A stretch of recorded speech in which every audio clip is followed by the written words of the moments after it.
First of all of the scholars are agreed that all of the early scholars are agreed that all of the hadith in Sahih Bukhari and Sahih Muslim are authentic. Ibn al-Salah in his book Muqaddimah fi Ulum al-Hadith, he said that there is ijma' or consensus that all of the hadith in Sahih Bukhari and Sahih Muslim are authentic, except for a few that have been criticized. And this is also something you should realize about Sahih Bukhari and Sahih Muslim. Since the time they wrote it, scholars have been going through it with, like what we call in English a fine-tooth comb. They've been going through it very carefully. And some scholars have criticized some hadith. But all those scholars who criticized some hadith were responded to by other scholars and shown that the conclusion of Imam Muslim or Imam al-Bukhari was correct. So for example, Ad-Daraqutni made some criticism. He's in fact probably the most famous, along with Abu Ali al-Dimashqi wal-Ghassani. Ad-Daraqutni, he made some criticisms of Sahih Bukhari and Sahih Muslim. His criticisms are of two types, and you'll note that neither one affects actually the authenticity of the hadith. Number one, Ad-Daraqutni said, well, if al-Bukhari and Muslim were taking the best hadith, then they should have included these hadith, and he wrote a book that these are some of the hadith that should have been included in Sahih Bukhari and Sahih Muslim. That's one of his criticisms, that they neglected some hadith that they considered to be, that Ad-Daraqutni considered to be from the highest level.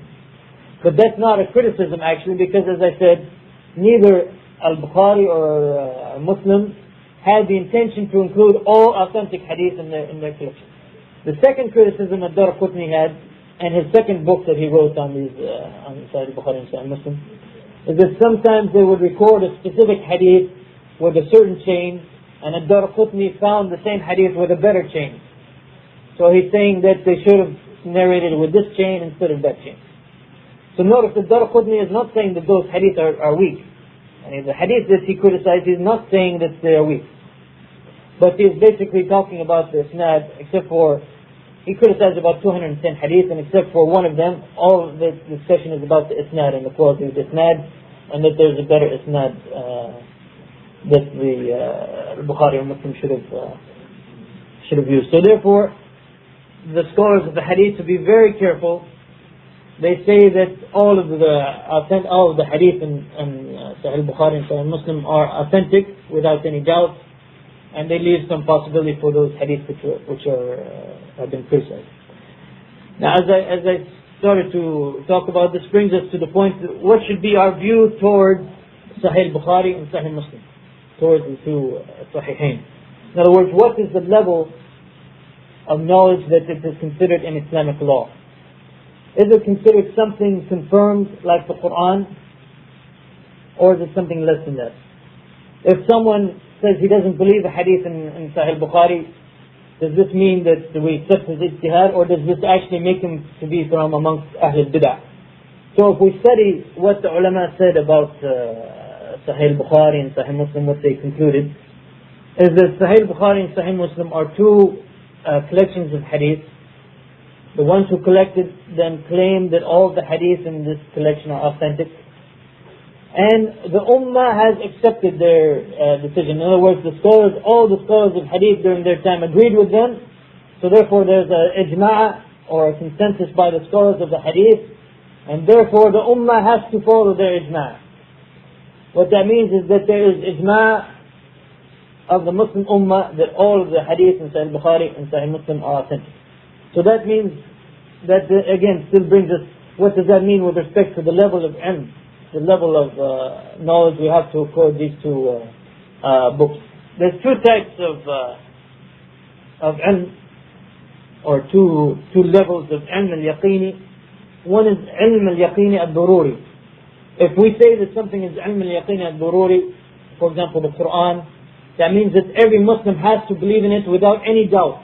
I mean, it's something should be obvious to every Muslim. For example, if we say that a Muslim has to pray 5 times a day, this is considered from those things which are ilm al-yaqini al-dururi, because no Muslim should be ignorant of this fact, and it's well established and there's no question about it.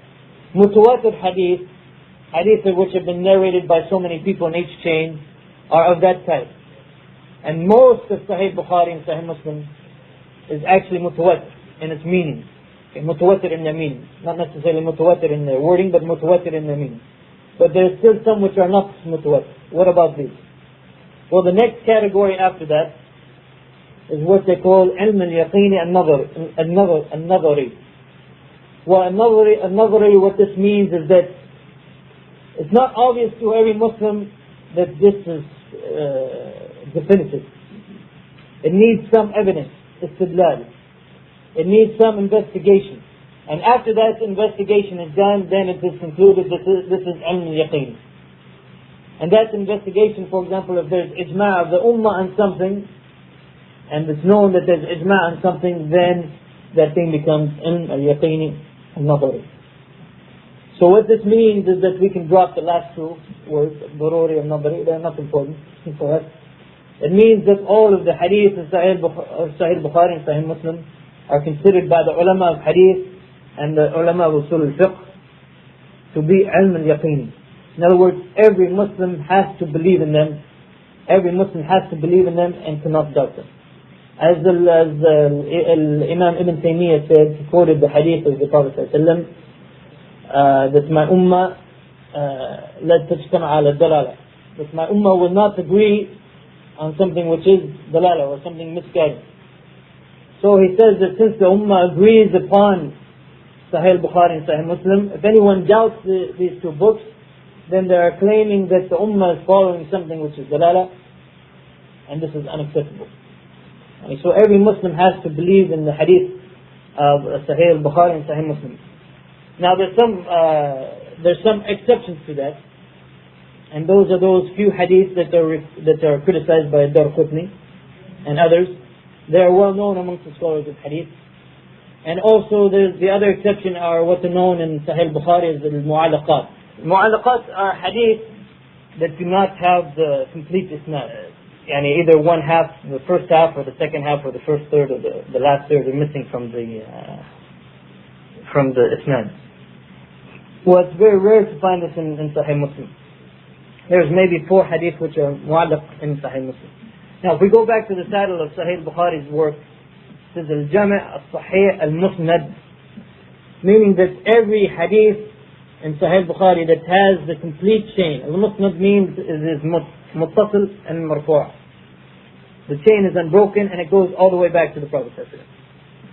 So every hadith in Sahih Bukhari which has an unbroken chain and goes back to the Prophet ﷺ, this is Sahih for sure.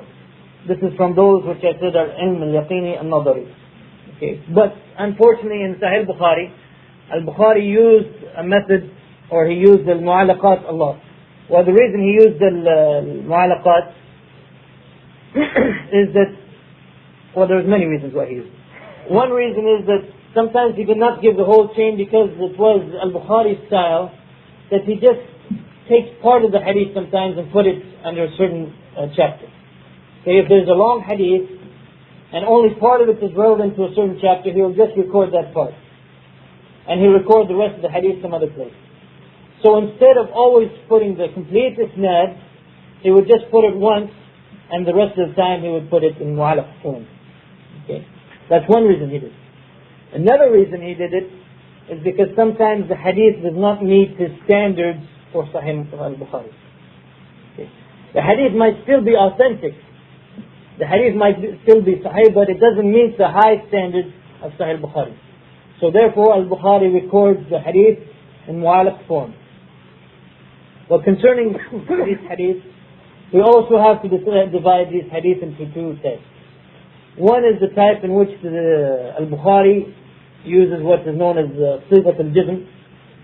Yani he uses a definitive term. For example, he uses the term the Prophet ﷺ said, or the Prophet ﷺ did. If he uses these terms, and if he uses what is known as sighat al-jizm, then that hadith is considered authentic in al-Bukhari's eyes. In other words, al-Bukhari, he would not use that form if he did not consider that hadith authentic. So we consider also those hadith authentic. If he uses another form which is called the sighat al-tamrid, which is similar to the passive voice in English, like it is narrated that the Prophet ﷺ said, or it is narrated the Prophet ﷺ did, this doesn't say anything from al-Bukhari's view. The hadith could still be sahih, it might be da'if. So you might find hadith which are da'if inside Sahih al-Bukhari. You might find hadith which are weak inside Sahih al-Bukhari. If you do, they will be from the mu'alaqat, and they will be put in the form of sighat al-tamrid. Most of those hadith are still authentic, that are in that form. But there are few that are da'if, or weak.